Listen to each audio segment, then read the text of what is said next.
Una giornata baciata dal sole ha fatto da cornice al solenne momento tanto atteso, l'alta bandiera in Piazza del Duomo a Milano alla presenza di autorità militari alpine, dell'ANA e dei governatori di Regione Lombardia e della città, Attilio Fontana e Giuseppe Sala. Si è dato così ufficialmente il via alla 92esima adunata dedicata al centenario di fondazione dell'Associazione Nazionale Alpini, che vide la luce proprio a Milano. Grande emozione al cospetto dell'Avaro ANA, del vessillo della sezione alpini ospitante, quella di Milano e non solo.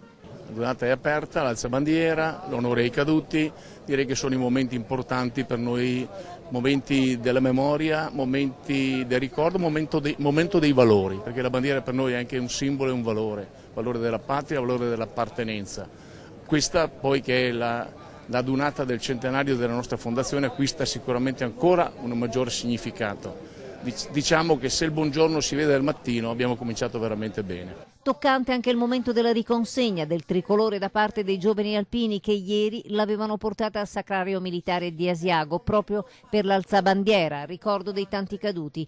E per non dimenticare, come recita il motto su quella colonna mozza dell'Ortigara irraggiungibile a causa delle precipitazioni meteo dei giorni scorsi, gli alpini lottano ancora per una continuità storica che mai si deve interrompere. Il mio desiderio, la mia speranza è che tutti i ragazzi che hanno visitato ieri la cittadella, le scolaresche, quelli che sono in piazza stamattina perché c'è qualche scolaresca anche qui, quelli che abbiamo visto ieri a Cassano sventolando le bandierine tricolore, siano veramente di buon auspicio per il futuro.